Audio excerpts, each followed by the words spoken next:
Alright folks, welcome back to the channel. Today's video, I'm with Dylan Weaver. You've seen him on here before. We're practicing for a tournament, the City of Chickasaw Championship. It's going to be run by Matty O actually in Westside Disc, so fun tournament coming up, and I haven't played here in a while, so I'm going to have Dylan with me. I don't think too much has changed here. There's a couple little tweaks that we'll go over when we get to them, but for this first hole, everything's roughly the same. So we're just going to be kind of just throwing shots, chatting, you know, nothing too formal, just trying to get some practice in, so let's do it. All right, you can go first. I'll go first. All right, so to set this hole up, it's 280. It's dead straight ahead pretty much. I mean, this tree in the middle of the fairway, the basket's kind of just behind that. There is an OB parking lot to the right, so your best play is to play more to the left to be safe. I only play for par on this hole, just because I think it's a little bit, I don't know, like you can get a little bit finicky, like if you just get in the wrong spot. And even the green's kind of tricky. With the OB, so I usually just try to play something, you know, like 200, 225 up the fairway, but he might be a little bit more aggressive. We'll see. Yeah, it's kind of hard to tell from here, but once you get past that tree, the green kind of slopes to the right, so it's definitely, you definitely want to be left. Yeah.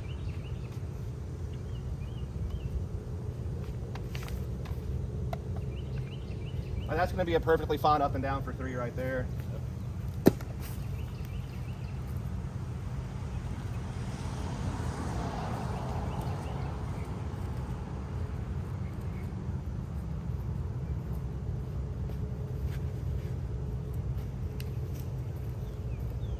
Same thing, easy up and down. I'll show you guys the more aggressive route. Side one, we try to kind of play over the parking lot.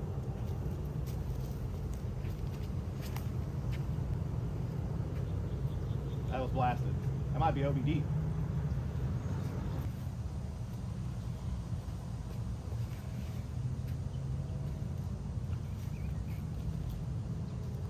That's pretty good. All right, so you can see where my putter landed, the first one that I threw, just an easy up and down to the green, basically. My mid-range is a little bit further, maybe like 40, 50 feet more and forward, so just an easier up shot. And I actually don't know where my fairway driver is. It might be almost pin high, but it's just left. But either way, just, you know, trying to play for the par, be smart. As you can see, the green's a little bit guarded.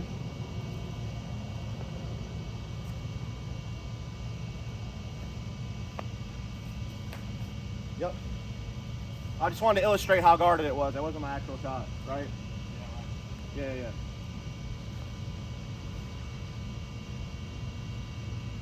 That's also what you don't want to do. That's OB. So I just want to illustrate that for you real quick. Really the smart play on... Yeah. So the smart play is to do this. Play away from the right-hand side OB.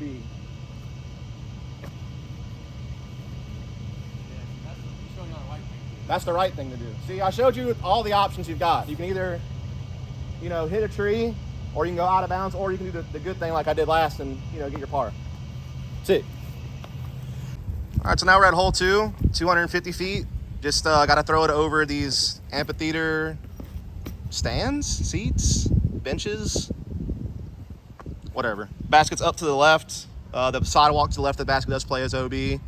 So really just want to make sure you hang out something wide enough to not really challenge the left side OB. This is probably the easiest hole on the course, right? Yeah. I mean, I think it's definitely the one you really want to get. You feel bad if you don't get it. Oh, I slipped. Yeah, it did just rain before we came out here and played earlier today, and it is all natural tees, so that can sometimes pose a little problem with footing. Yeah, I either go mid if it's calm, or maybe like a 7-speed if it's a little windy, just to try to make sure I can fight wind, get left. Oh, I slipped so bad. That was the MD3. That's like Circle's Edge. We're definitely not making it look as easy as it actually is right now, but... Yeah, well, I don't know if you guys can see on the camera, but yeah, it's all mud right here. Yeah, so that is an issue. That's good. That's normally my play on this hole, is something a little faster. Yeah, let me try. I'm gonna go with the Explorer, my overstable Explorer. Try to play more on this left side where there's less mud.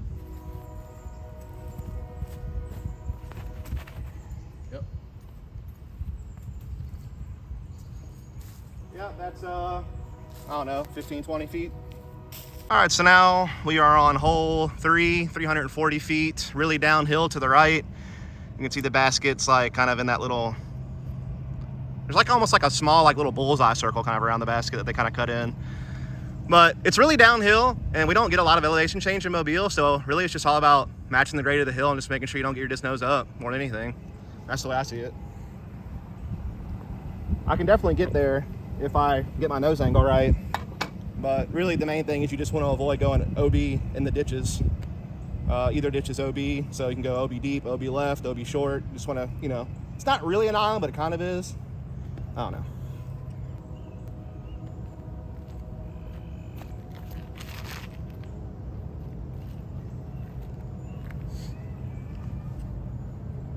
That's not bad. That was a claymore. Just play the mid up there. It's a little gusty up there, so we'll go this left route.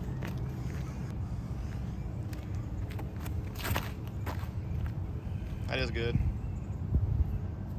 I never really thought about throwing a forehand on this hole, but actually it doesn't seem like a bad idea. All right, so now we're at hole 4, 395 feet. You just want to get your disc across this ditch straight ahead. Make sure you hit this gap to the right of the sewer cap, and then just try to get up the hill a little bit if you can. I mean, this is a par 3 at just under 400 feet, but it plays uphill, so it probably plays even a little longer than that. This is a hard hole. I don't think many people are going to get a 2 on this hole. I mean, I think if you get a 2, it's probably going to be because of either a throw-in or a long jump putt, honestly. I don't even think about it. I'm just trying to get straight on the hill somewhere or on the base of the hill for better footing, and then just pitch up a forehand for a 3. That's my whole game plan, but we'll see. Now that's good. That's real good. I kind of went a little more left than I thought I was going to. Still should be able to pitch from there, though.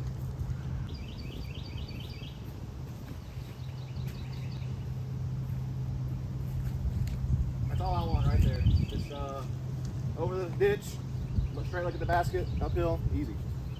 All right, so you can see where my 2 backhands landed, and Dylan's just up there to the left a little bit, but should still be able to scramble. You can see the basket just up the hill. To set you up for like a, I don't know, 150 foot to 80 foot up shot, depending on how far up of the hill you get. All right, so this is going to be a weird transition. Basically what happened is through the first few holes that you watched, I recorded that with Dylan, and essentially when we got to this hole, it started pouring down rain. We tried to wait it out, and it didn't go away. It rained for several more hours, so we had to call it a day. And so now I'm back here trying to finish up this video. Definitely better weather, no rain in sight. Fingers crossed. You never know in Mobile or Chickasaw, Alabama, I guess, Southern Alabama in general. But anyway, Dylan couldn't join me to finish the video since we had to reschedule because of the rain. But I'm here with my friend Keith, who you've seen on one of the Hobbit videos.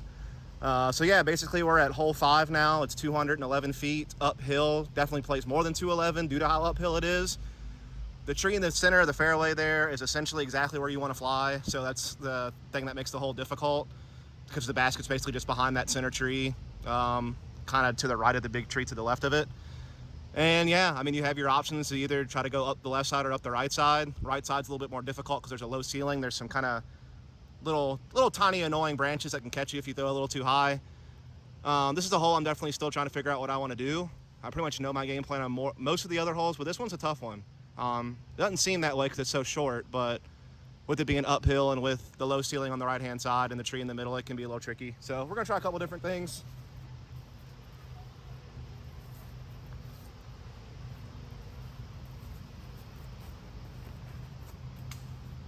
I was almost it, just yanked it a little too right. Here's Keith. Show me the way, Keith. Try to go that gap.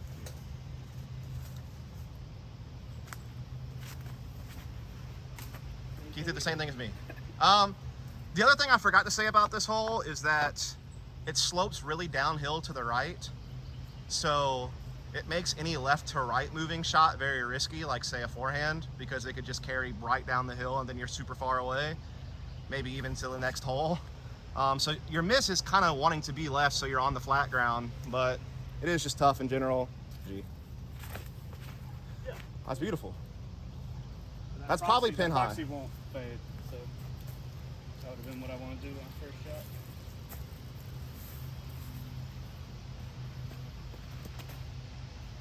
still gonna be good there, though. Oh, What the heck? that's a root. Don't even know what I hit. So I have a couple other options I've been debating. The straight backhand up the left side is probably the one I'm going to do the most, but there is the flex forehand option. It's just scary because if I'm coming out early on too much angle, it carries down the hill right. So I have to really get over on it.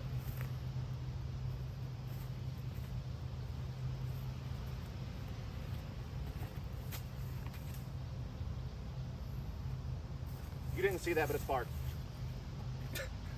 Yeah, like if you can get a really overstable disc on a ton of ante on a forehand, it's like wide open left side. It's just if you let go early, you can fade out right so hard down the hill, so it makes it risky. So that's my other option. You probably couldn't even see that because that disc is dark.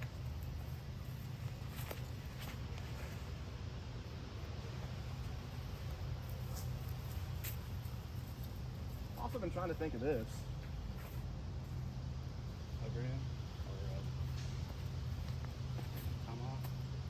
That's a thumber. All right, so here's that tree that was dead center off the tee pad. As you can see, you climb up the hill, there's a basket just behind it, up underneath that tree.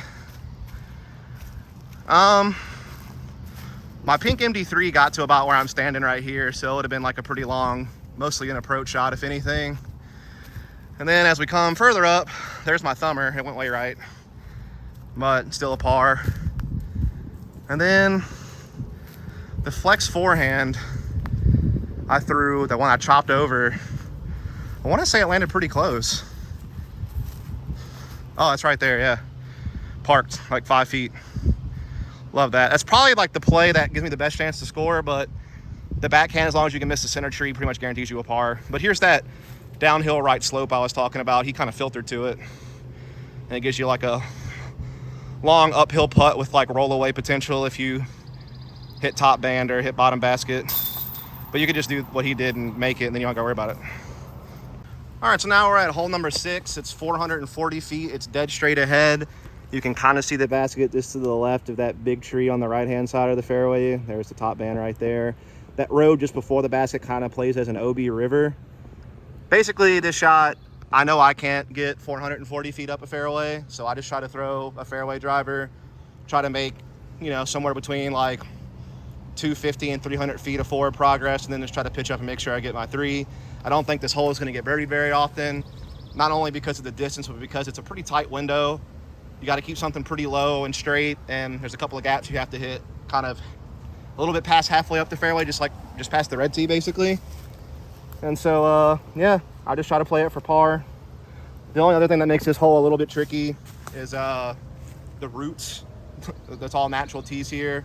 Obviously, after rain, it gets muddy, and that's even more of a complication, but even when it's dry, there's a lot of roots you can step on, which can kind of mess up your footwork. So, just gotta be careful. I'm just gonna try to, you know, burn something pretty straight. Not get too crazy.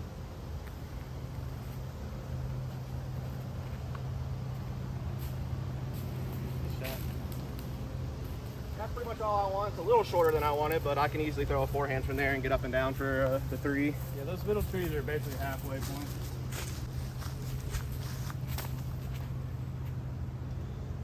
That's good.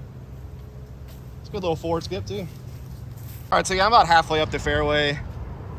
Threw a little shorter than I wanted. I usually want to try to get past this line of trees, kind of get into the opening. Like if I would have been forward like another 25 or 30 feet, that would have been not perfect, but now I got a little bit of work to do. Again, that road plays, I think, as an OB river, so it's kind of an island green in that regard.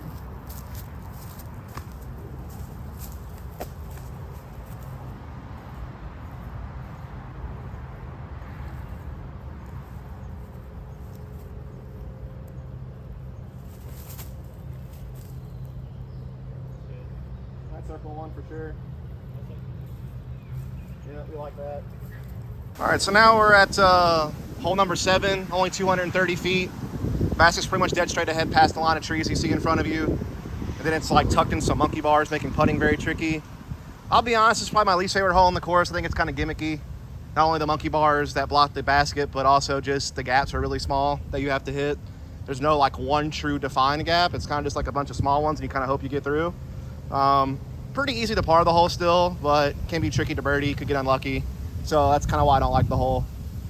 I like this course for the most part, but for me personally, this is my least favorite hole on the whole course for the reasons that I just stated. I think it's kind of gimmicky. I don't know what Keith thinks, but it just seems kind of odd. Just gonna try to throw a forehand through it with pyro.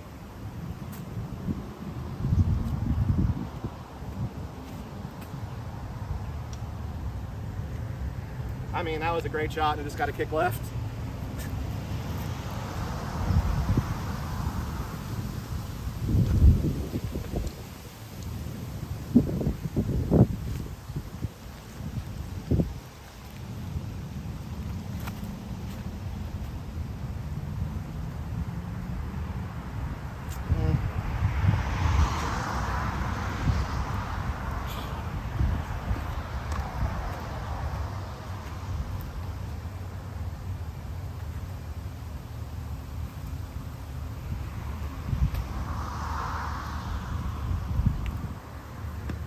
I mean, I'm hitting a gap, but then I just hit the very next tree after the gap.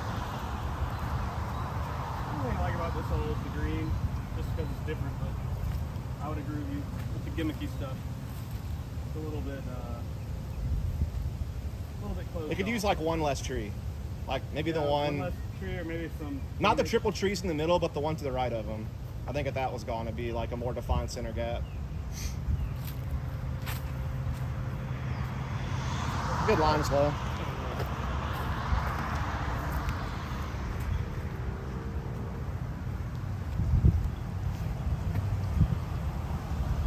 That should be good. Oh. Yeah, you're still going to be putting there. I'm just getting the worst ground action imaginable. You're like pin high right there. So I'm kind of standing by where my flex forehands landed, kind of just outside the circle, and there's the monkey bars I was talking about. So you really want to be not straight on with the basket. You really want to be to the left or the right hand side to make sure that you have an open putt. Yeah, like I said, it's a tricky hole. Try to see if I can hit one. You won't see me, but the disc goes in the basket, you'll see that. Oh snap. All right, so now we're at hole number 8, about 280. It's basically dead straight ahead, but it's a blind shot. You can kind of see this little bush in front of the tee pad. Once you get about 50, 60 feet past that, it kind of starts going downhill, and it really trails downhill to the left. So really, you want to keep a disc as straight as possible, even maybe get a little bit of turn, because if you fade out too early, you go really downhill, then it can be a tough scramble for par. This is kind of one I'm mostly playing for par, but you know, if I happen to give myself a chance at birdie, cool. But I'm not too worried about it, just because I think the fairway's tricky the way it slopes. Also, there is that Mando now that you have to stay left of, because if you threw through that gap to the right, you'd be throwing over the next tee pad. So for safety purposes, the wide hyzer play is no longer there. And now it's just, again, you got to try to keep something as straight as possible. Maybe, like I said, turn it over to the right a little bit. I think that's the miss, actually, is being right.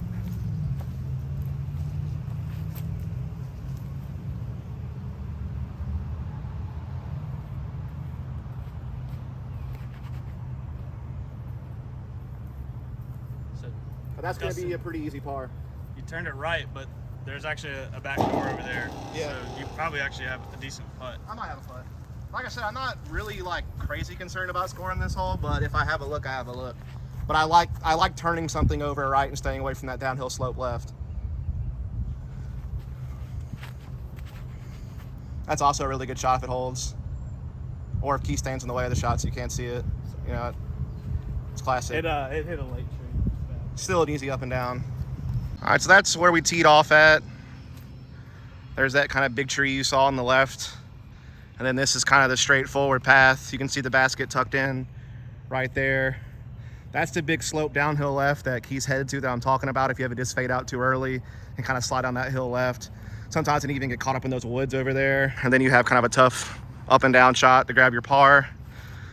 But the straighter you travel, as long as you can kind of stay in this lane to the right of these two trees, not hyzer down too much down that way, should be able to at least get up and down for a 3. If you get enough distance, you might have yourself a look at a birdie. Trying to find my first disc. This is the backdoor route that he was kind of talking about. If you turn over something and you keep flying dead straight, you can kind of play this backdoor route to the basket. My disc, actually, I pumped it. Must have thrown it like maybe 320, 330. Basket's 280, and I'm way back here with my first throw. But if you do push it deep, it's not the end of the world. Like you said, I got a backdoor putt right here, probably like 35, 40 feet for a chance at birdie, but basically a guaranteed par. So, all right, so now we're on hole 9, 370 feet, basket pretty much dead straight ahead. Once you get about 300 feet up the fairway, maybe a little bit less, it starts to go a little bit downhill. Really, with this hole, you just want to try to stay as center cut as possible. So make sure that if you come up short, you can still throw it an approach shot through the center gap. If you get too left or too right, then you can kind of close yourself off from the basket, wind up wasting a stroke just getting back in line with it, and then you wind up taking a bogey. I would say if you're gonna miss, missing left probably a little better than missing right. There's a little bit more scramble potential over there on the left-hand side, but really you just want something as dead straight as possible.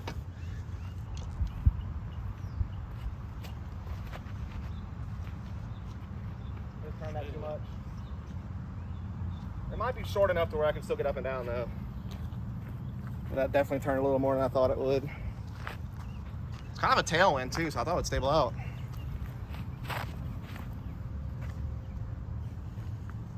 That's a good shot there. Center cut. Maybe even a long look at birdie.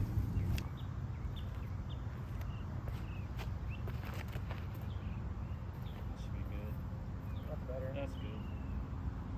It'd be right in front of that log area. That's pretty much where you want to be too to get up and down for a 3. So here's the green of the hole once you kind of get up here. Again, if you go too left and get stuck in this or go down that way, you don't really have an approach to the basket. That's why keeping it as straight as possible is really the play. Again, there's a little bit more room on this left-hand side, this little pocket kind of over here that I'm showing you if you can push it forward enough. So this is like where my last shot actually landed, was dead center. So basically it would just be maybe a long look at birdie if I try to go for a crazy jump putt or something like that. But other than that, pretty much an easy approach. One of Keith's discs got down there actually kind of close to circle one. Has to put over some of the fallen logs, but a putt. And the first throw I threw was kind of to the right over there, but it's actually still open enough for like a little pitch up forehand to grab a 3, so it wasn't too bad. But if you push too far right, that's when you can get stuck in those bushes just past my disc, and then you could be in some real trouble trying to get up and down at that point. So yeah, staying center cut, definitely way to go. All right, so now we're at hole 10, 320 feet, dead straight ahead. Zoom in there so you can see it's kind of in the shadows a little bit, so maybe a little tougher to see. This plays really nicely for the righty forehand just because there's a lot more space to the left. You have kind of a low ceiling to the right. If you try to throw something right side fairway or dead center, you might challenge that low ceiling.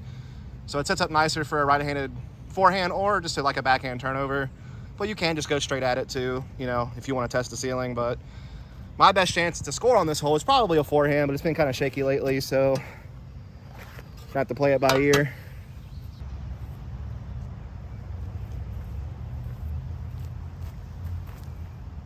2 turns maybe. It's gonna stable out. There's a back door here, just like the other hole. That's actually But you're on pretty the front solid. door. That might be like edge of circle 1 short. We're gonna get the mid down there.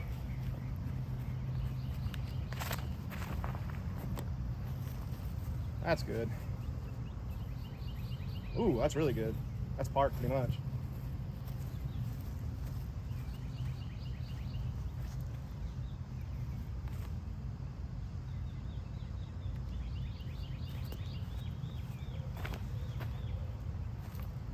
That one I didn't trust enough. All right, so now we're on hole number 11. I think this is the first hole it actually changed. It's the last time I filmed the video here. This used to be kind of a blind downhill to the right par 3. Now it's been extended and it's par 4, but it's still a similar shape. So essentially you just want to punch something straight and have it break right. Get on the flat, give yourself good footing to try to approach the basket. There is that Mando there on the right-hand side you need to stay left of. And that pretty much explains it, as we get a little bit of wildlife appreciation here, which I think actually that's a domestic dog, though it does not look like one. It's like a weird fox, hyena, chupacabra hybrid thing. I don't know. Anyway, so I usually just throw forehand here, try to throw like a straight forehand, have it break right at the end, set up for basically another forehand for the approach. So I kind of play the hole the same way I used to play it. It's just now I actually have a chance to birdie because it's par 4.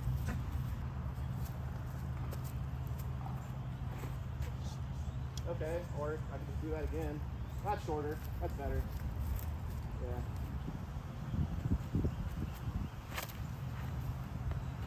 That's a good shot.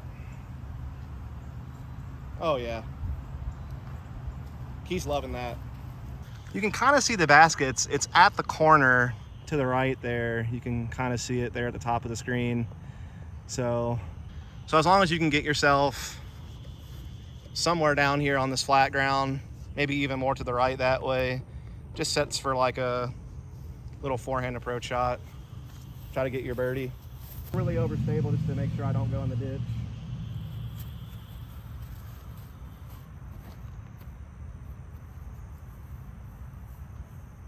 Didn't quite get the skip right I wanted, so that's going to be a long putt for birdie, but it's not a bad approach shot. All right, so now we're on hole 12, about 380. Basket's over a ditch straight ahead of you that you have to get over. Plays downhill. This has changed since the last time I played here, but this is actually where the tee used to be originally, like way back when I first started playing. So it's kind of new but old at the same time, if that makes any sense. Depending on the wind, I might just try to lay up short of the ditch and then pitch across and take a 3. If I'm feeling like really frisky, maybe I'll try to bomb one down there, but 380 is pretty far, even if it is downhill for me, so I don't know that I quite have the distance to get there. I can cross the ditch for sure, but I could probably hyzer out somewhere and then just have like a 80 to 90 footer or something like that, so we'll see. Right now we got a little bit of a tailwind, so just gonna try to launch one.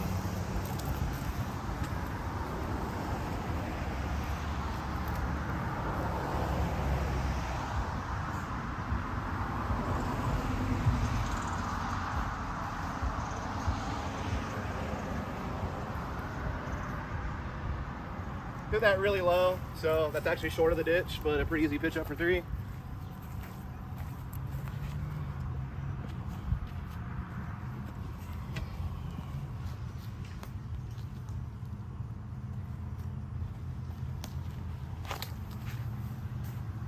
That's gonna make it across for sure.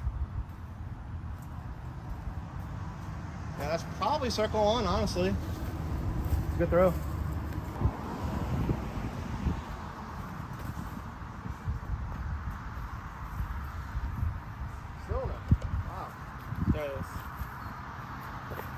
Real glidey. It's like a Hades, but real beat in.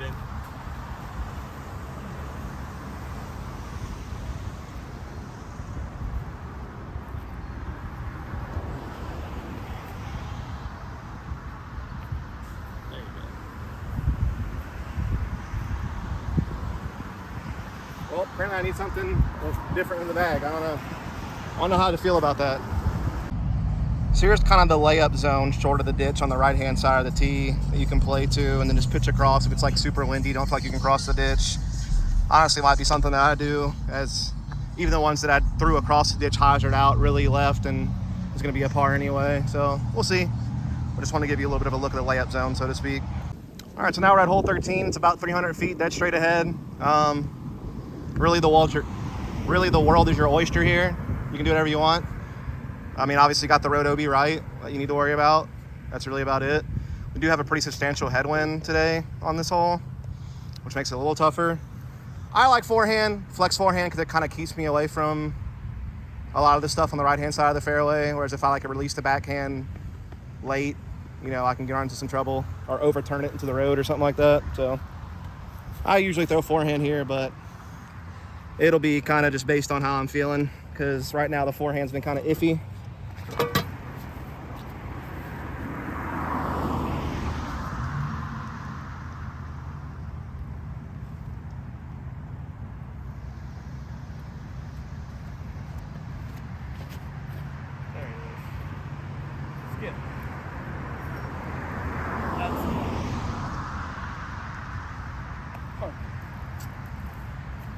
I finally threw a good forehand. Woo! It happened.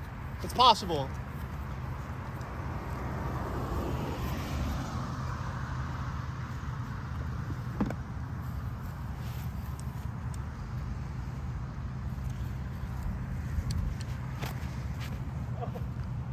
Oh, baby, highs are over the road. She good. Wow. That's pin high. Calculated. All right, so there's Keith putting away on one of his that he had about pin high on the right-hand side. My forehand, pretty much parked. Love that.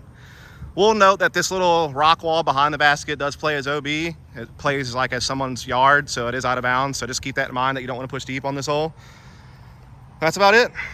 All right, so now we're on hole 14. It's about 270, basket dead straight ahead. It's almost kind of a shorter version of the hole that we just played.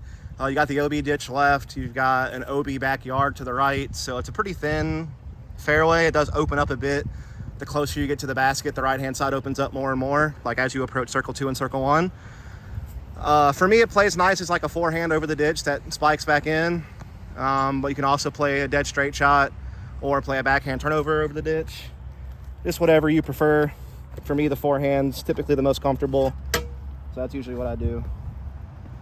Let's see what we got here.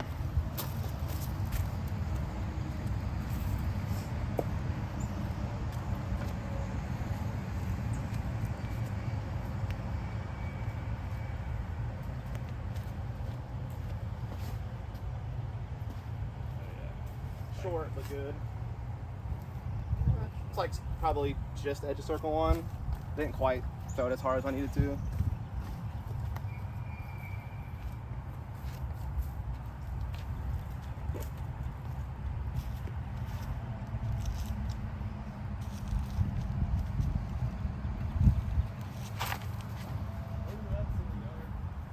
Kick left.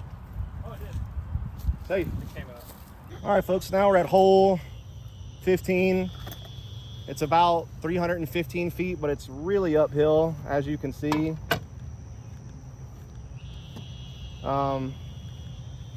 Yeah, just really uphill, so it definitely plays much longer than what I was saying literally. So I basically just try to throw something dead straight, just try to pitch up, grab my par. It's not really a hole that gets birdied very often, I would imagine.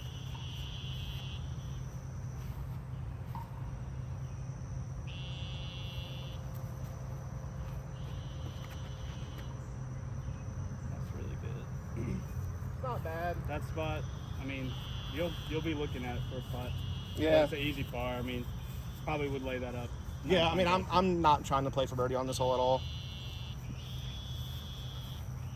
I am. Let's see how it goes. Do your thing.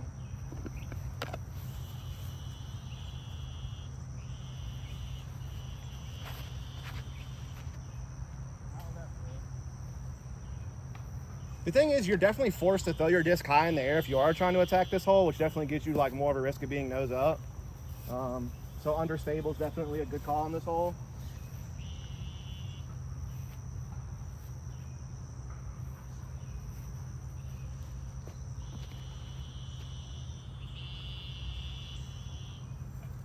Yeah, that's an easy pitch up for a 3, hopefully. There's where my second shot landed. You actually kind of have a look at the basket, but really easy approach for the 3. But, you know, it is a little tricky because it does slope downhill left, so if you hit metal, it could roll downhill left. Be risky.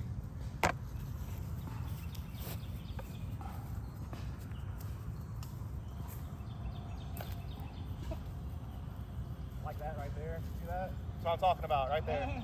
That. You don't want that. That's why I lay up for par, like, almost every time. All right, so now we're on hole 16, a little over 300 feet. Kind of a blind downhill shot.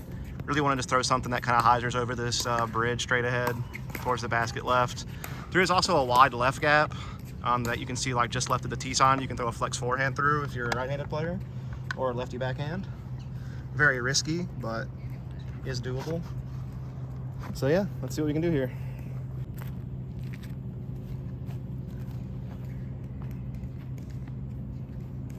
That, maybe short. That should be par. Yeah, that should be really good, actually.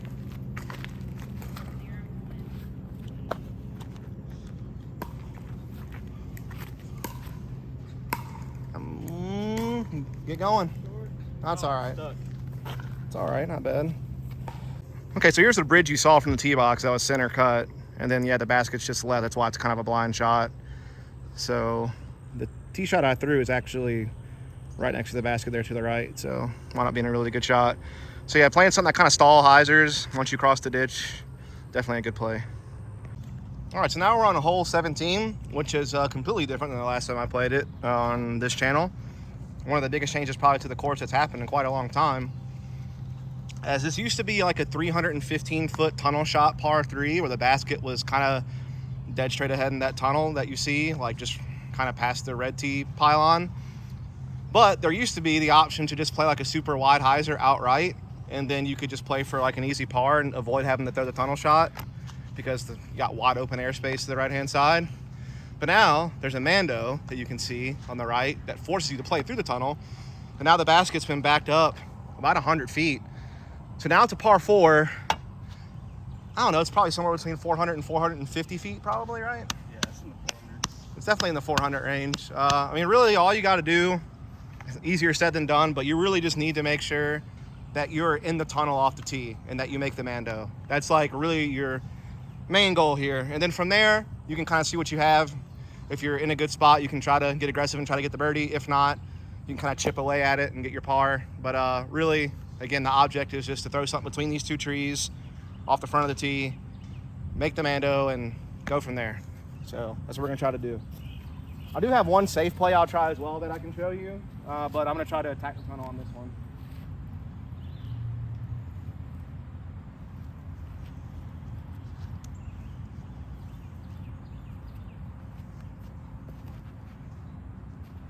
It's a little low, but not bad. I didn't miss the Mando. In the tunnel somewhere.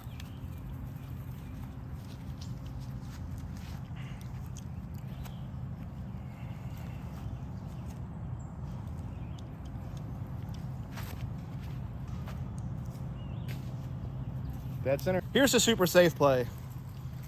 I'm still gonna play the hyzer play that I used to play in the past. I'm gonna play something very overstable and just kind of lay up short of the Mando. Super conservative play.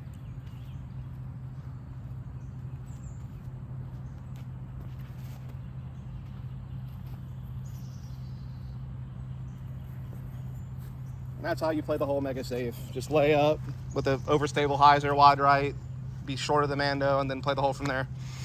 All right, so here's a super conservative play. The other play that I did was just kind of like right over there to the left, not that much further, honestly. But from here, I can walk up. You can see the basket right there through that little tunnel. Again, it's placed as a par 4. So from where I landed, I can throw like a pretty easy like backhand turnover, stand still, or maybe like a forehand, just try to make some progress and just chip away to get a par. Maybe even get a birdie if I throw like a really good like flexing backhand or forehand up there or something like that. We'll see. What it looks like further up the tunnel, you can see there's like this cluster of trees in the center. You got to play either left or right hand side to get through, to get up and down to what's still a pretty guarded green. So it's definitely a tough hole to score. Not too hard to par, especially if you play conservative off the tee and just lay up short of the Mando. But definitely a tough birdie to get, but just kind of wanted to show you your path. Okay, and now we're gonna finish things off here at hole 18, about 340, 350 feet. Pretty much dead straight ahead. You gotta throw over an OB ditch though. It plays downhill initially, but then kind of comes back uphill, so it kind of evens out. And I think it does kind of play true to that 340 feet, maybe a bit shorter. But yeah, you basically just wanna throw something as straight as you can. Trying to get caught up in some of these early trees on this side of the ditch. Just get yourself into an open space. If you can throw far enough, you can get the birdie. If not, just try to get in an open landing zone so you can make sure you get your par.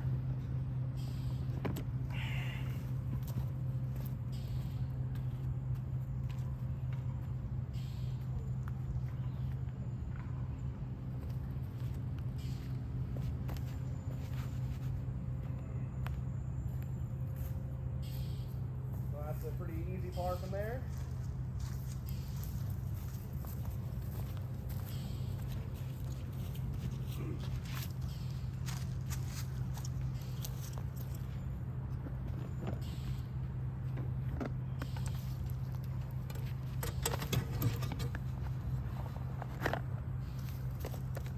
Great shot from Keith. Fade off a little bit more than he wanted, but still pin high. We'll throw a few more. It's the last hole. I don't know that I can reach this hole, honestly. I did like the perfect flex line and not hit anything.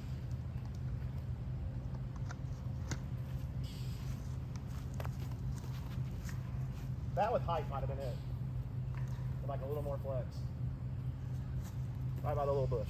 All right, folks, well, that's going to do it for this video here at the Saw. Hope you folks enjoyed it. Shout out to Dylan for helping me film the first part of this video. Sorry we couldn't do it together to finish it off because of the weather. But thank Keith for joining me to finish this one off. And yeah, hope you folks find it informative if you're playing the tournament, or entertaining if you're not. And I'll do a reservation video here soon, the other course that we're going to use for that City of Chickasaw Championship tournament. And yeah, that's going to do it. Catch you next time.